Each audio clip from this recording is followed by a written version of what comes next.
Welcome, Internet, to Psychoanalytic Talk. And today I wanted to talk about a very interesting concept, and a concept that's dear to my heart, as it is one of the very first concepts I ever encountered, the concept of persona.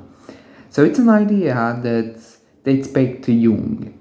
He invented it in the 1920s. So what is the persona? For Jung, the persona is an archetype, meaning it's a collective unconscious image that everyone has but takes different shapes and forms.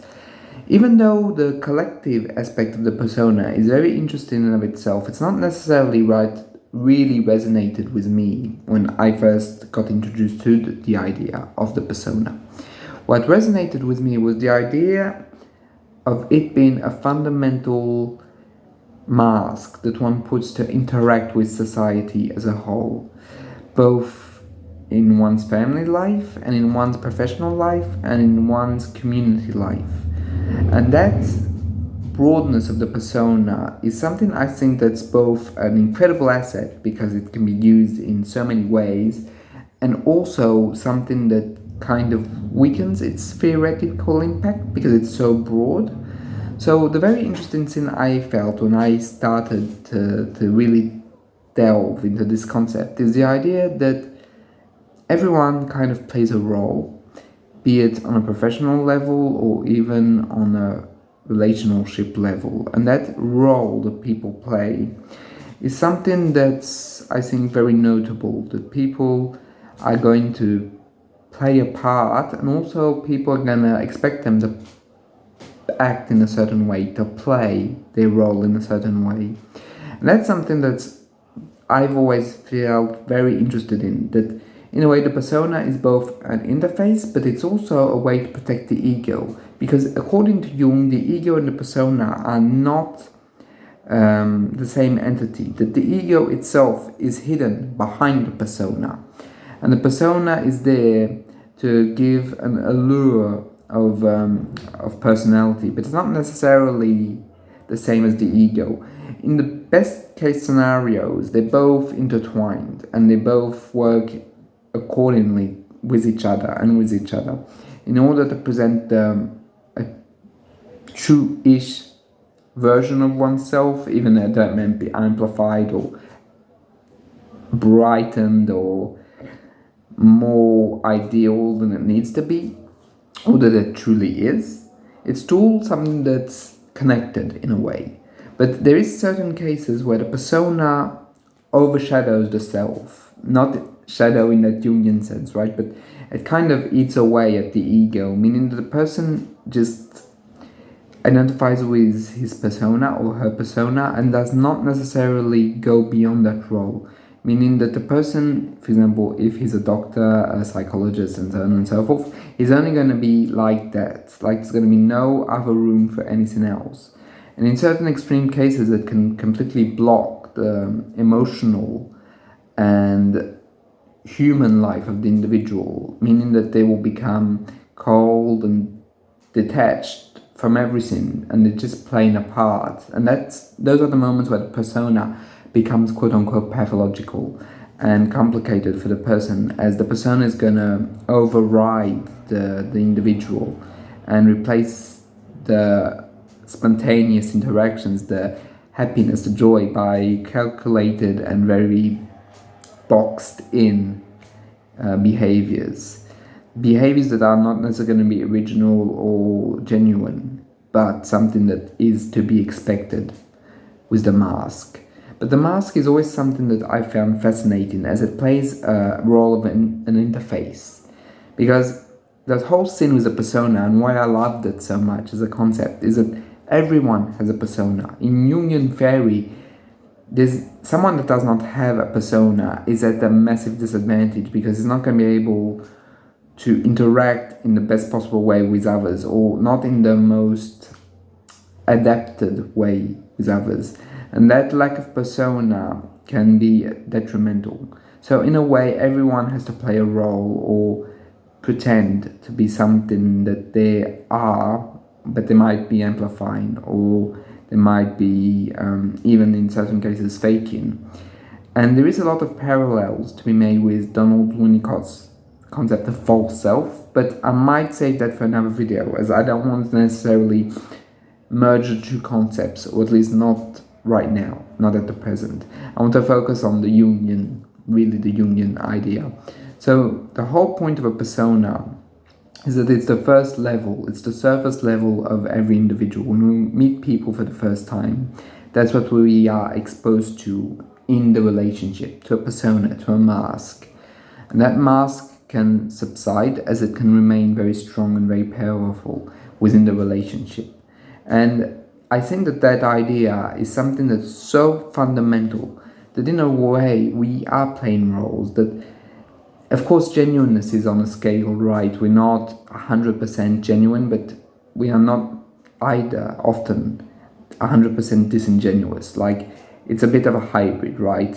The French have this saying of that acceptable hypocrisy, or the 5% annual hypocrisy rate, and there's kind of an idea like that. The persona is not necessarily hypocritical in of itself, but it does tend to promote those behaviors in order to find acceptance within society and with the relationships with others. And that persona can also be a way for the individual to be able to cope with themselves. So I talked earlier about how the persona can overshadow the ego, but sometimes the ego is so fragile that it needs to be protected, it needs to be contained by the persona. In these cases, where basically the persona and the ego merge together, it is very difficult for the individual to really be genuine to themselves. And it can go to the extent where it becomes so rigid, so finite, that the possibilities become so finite that the individual might not be able to experience their lives to the fullest because of the persona. But the persona in of itself is not pathological. Like, it's not a pathological concept. It's not, how can I say, something that's bad or wrong. It's something that's normal. That's even good sometimes to have, because you don't want to run into trouble when you can just adhere to your role or what society expects of you. Of course, that doesn't mean you always should, and there are moments where it's important to stand one's ground. And in these cases, the persona might be helpful. If, for example, you have the persona of a strong-willed, let's say, union leader, but it might also have its downsides, as if you have a persona of someone that's, how can I say, presents as wanting the help of others, or presents as someone that avoids conflict, or it's going to generate some issues. And remember, even in those moments where one shows the behavior of avoiding conflict, or the facade of avoidance, at the core, there's a core element where the person and the ego of the person wants to go into conflict because they do believe what they're saying. But because of what is expected of them, what they think is expected of them, because that's also the point of the persona. It's what you believe people expect from you and how you should act. So it's an internalized vision of society that builds the persona. Because that's the interesting thing with the Jungian theory. So Jung takes it as a given because it's an archetype. So archetypes are, in Jungian thought, I don't necessarily agree with the fundamentals, but just so you have a clear picture, are basically phylogenetic, meaning that basically they are within the genes and they are inherited from human to human, meaning that collectively we all have them in Jungian thought, and something that we are all binded by it. So that's the origin of the persona for Jung. But I think that maybe a more, how can I say, psychodynamic way of seeing things, that the persona builds up. And I don't think it's an innate trait, as some people don't necessarily have personas or have forsaken personas in order to be more genuine, even if they don't fit as well or they can't adapt as well. So, I mean, I don't think it's a given. And I do also believe that that should be, the first step at psychotherapy should be to try and unmask the persona, because basically the persona is there to protect an image. Sense of self, but without the core of the self. In a way, for me, it's the first layer of the individual, and something that we should not stop at, But it is important to take it into account, as the first layer is also there because the other layers are not as shareable. Of course, it's a degree, right? I mean, but the persona is always going to be useful to an extent for the individual and for society. And of course, that doesn't mean that we should obey the persona or what people expect of us, but it is an incredible tool to have within social interactions. And I think that when Jung talked about the persona, he didn't use it in as broad as a term as I used it now, right? But he did, I think, nail something of fundamental of the human interaction, that there is a sense where it is interfacing with others while remaining hidden in a way. And that's a very, very interesting idea, and one that I have written about, I've read about, and that I just personally love. In my idea of things, I think there is not just one way of having a persona, but there are many. And it's something that I might talk about at another date, but for now I'll leave it at that. So I hope you found the video interesting, and I'll see you in the next one.